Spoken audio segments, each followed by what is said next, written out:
सरकारी नोकरीचा प्रयत्न करणाऱ्या मुलांसाठी हा व्हिडिओ अत्यंत महत्त्वाचा होणार आहे. कारण ह्या छोट्याशा उपायाने तुम्हाला नक्कीच सरकारी नोकरी लागेल.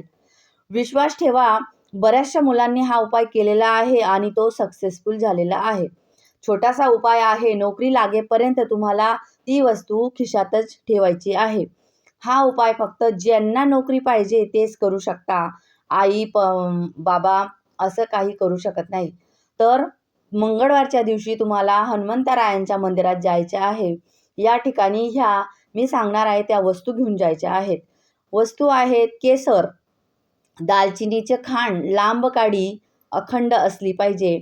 लांब असो किंवा थोडी 1 इंचाची तरी असली पाहिजे आणि लाल दोरा. या ठिकाणी तुम्ही या तिघं वस्तू मंगळवारच्या सकाळी अंघोळ वगैरे करून स्वच्छ होऊन तुम्ही मंदिरात जायचे आहे.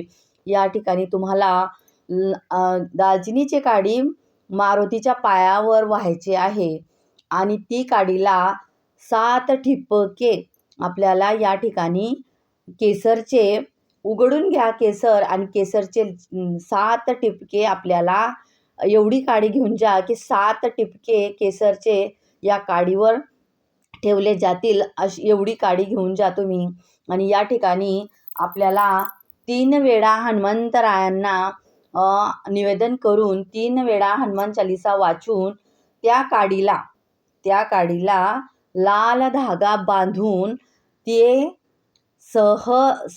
नेहमी आपल्या खिशात वागायचे आहे. हा उपाय खूप प्रभावशाली आहे. त्या ठिकाणी आपल्याला मारुतीला निवेदन करायचे आहे, हनुमंतरायांना निवेदन करायचे आहे की मला देवा सरकारी नोकरी लागू द्या. मी तुमच्या खूप खूप आभारी राहील. माझ्यावर तुम्ही कृपादृष्टी करा आणि मनोभावे या ठिकाणी नतमस्तक व्हा आणि म्हणजे नागघसंडी म्हणतो आपण, नाकाला 7 वेळा जमिनीला घासा आणि त्या ठिकाणी क्षमा याचना करा. माझ्याकडनं काही चुकी झाली असेल त्याच्यासाठी मला माफ करा. मला माझ्या कार्यात यशस्वी होऊ द्या असं म्हणून या ठिकाणी तुम्ही ती काडी नमस्कार करून ती काडी आपल्या खिशात नेहमी सतत वागायची आहे. हा व्हिडिओ तुमच्या मित्रांना बी सांगा. एकही मुलगा याच्यात यशस्वी नाही झाला तर मला तुम्ही डिसलाईक करू शकता. हा माझा अनुभवलेला उपाय आहे. माझा स्वतःचा मुलगा आर्मीमध्ये लागलेला आहे हा उपाय करून आणि तुम्ही सुद्धा नोकरीमध्ये लागू शकता. सरकारी नोकरीची इच्छा तुमची पूर्ण होईल. तर कृपा करून हा व्हिडिओ जास्तीत जास्त मुलांपर्यंत पोहोचवा. तर यशस्वी झाला तर व्हिडिओला लाईक करा, शेअर करा आणि सबस्क्राईब नक्की करा.